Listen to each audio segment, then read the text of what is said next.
Hey everybody, welcome to my casa. I got some buddies here today, Eric and Henry behind the camera.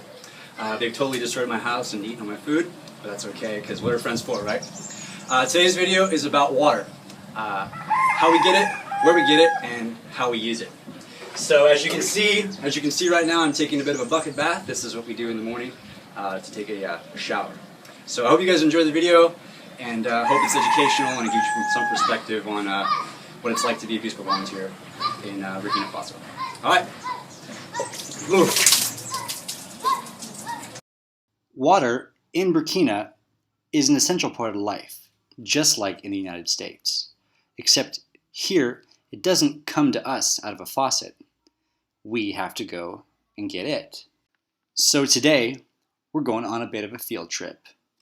Grab your big yellow bidons and put it inside your blue chariot, because this bus is leaving the station. What you're seeing is the trip I typically take 2 or 3 times a week to the robinet to get water for my own personal use.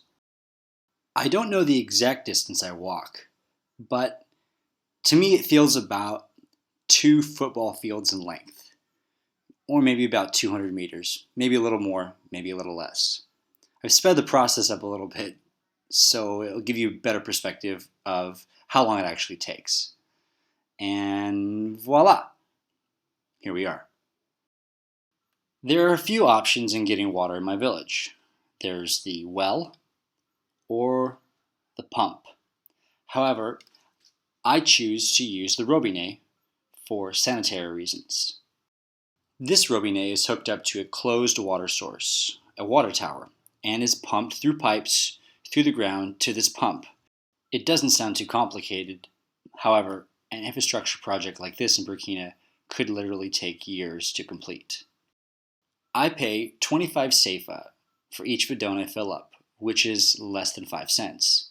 It doesn't sound like a lot, but if you have a big family and you have 20 bidons and you're filling them up every other day, it can get quite expensive very quickly. This is the reason why a number of the families in my village choose not to use the robinet, because of economical reasons. Once all the bidons are filled up, the journey to get back to my house is much different. Each bidon, I think, weighs about 50 to 60 pounds, so right now I'm pushing about 180 pounds.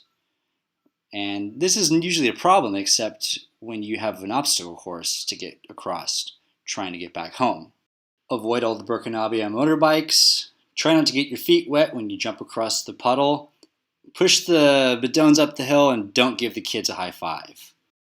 I haven't always made it up the hill the first try. Oh yeah! Get it! Yes!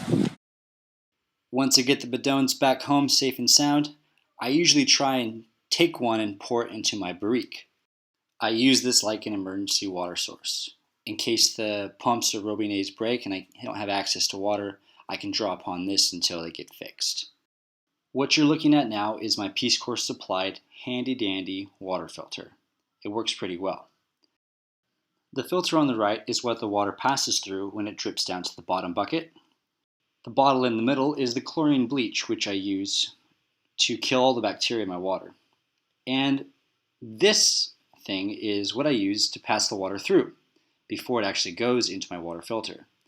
The bidons I use aren't the cleanest, and this is just one more step to make sure that the water I drink is as clean as possible. However, sometimes little bits and pieces do sneak by and get into my water filter. Don't worry though, it doesn't actually get into the water I drink. Speaking of which, here is the final product. Crystal clear.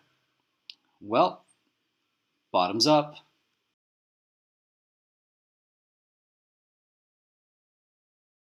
Oh, and if you have a friend that makes videos and puts them on YouTube,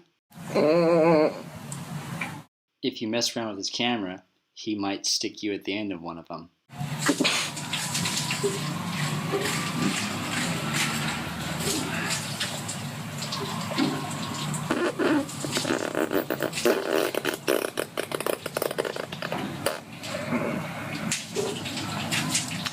All right, bye.